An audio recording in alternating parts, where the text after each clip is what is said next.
Welcome to Invictus Motors. Today we have what can only be described as the best looking car of the 2000s, and that is the Aston Martin V8 Vantage. Aston Martin has always been on board with their styling. I mean, just look at this car. It's thought to be one of the best looking cars I've ever seen. Okay, well, if we ignore the Lagonda, because that looked a bit like a confused Bandicoot, all the other Aston Martins have always been absolutely gorgeous cars. I just wanted to take a minute just to appreciate just how nice this car is.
Sandstorm leather, obsidian black leather. This just makes this Aston Martin interior look absolutely sublime. I mean, look, you've even got this black stitching to contrast on these seats, which works really well. In some cars, if they tried to do this, it just wouldn't work. It would just not look right in any way at all. But this, it all works so well. This is nice, this is nice, this feels nice. It's all got a premium quality as well.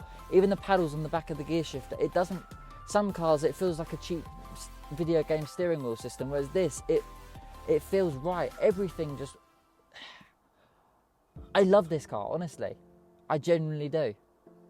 If I had to nitpick about this car, the only downside is the fact that it's not got any seats here at all. You've got not as much practicality, so it's strictly only a two-seater. However, at least they haven't just put a firewall here and called it a day. You've actually got a shelf that you can put stuff on, and you've also got these little hooks here so you can actually hang things on if you need to hang anything.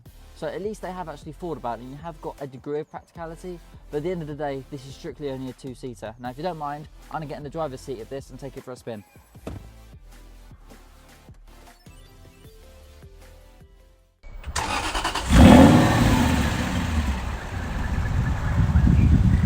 Now, the first thing you notice when you start driving this car is that the steering is very direct, very, very good. It's got a little bit of weight to it, but it feels absolutely excellent. So this comes from an era just as the analog era was transitioning into the digital era. And by that, I mean, that's when cars still had their mechanical feeling, but they also had their modern touches at the same time. It was just when they were starting to be, they're just starting to be nice little additions rather than trying to mask the fact that the cars were machines. Like this, you've got your paddle shift gearbox, you've got your traction control, you've got your cruise control, you've got the sat nav, which is poking out of the dashboard there.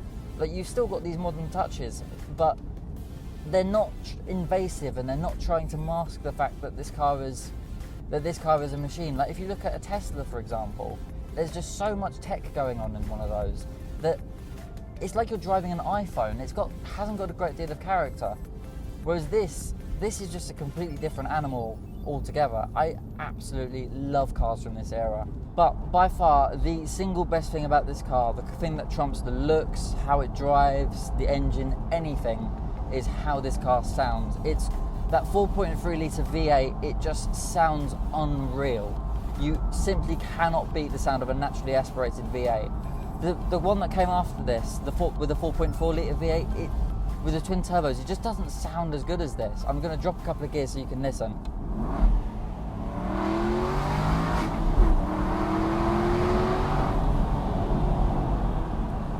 I'm in love. I love this car. Bird, get out the road.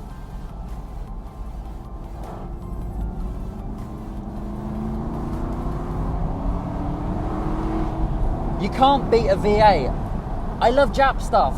That is what I love through and through. But there's just something about a torquey V8. It just makes things so much better. Oh, I'm sorry, Bash, but you've lost a car in stock. I'm taking this home with me. You can have me Lexus. I'm taking this.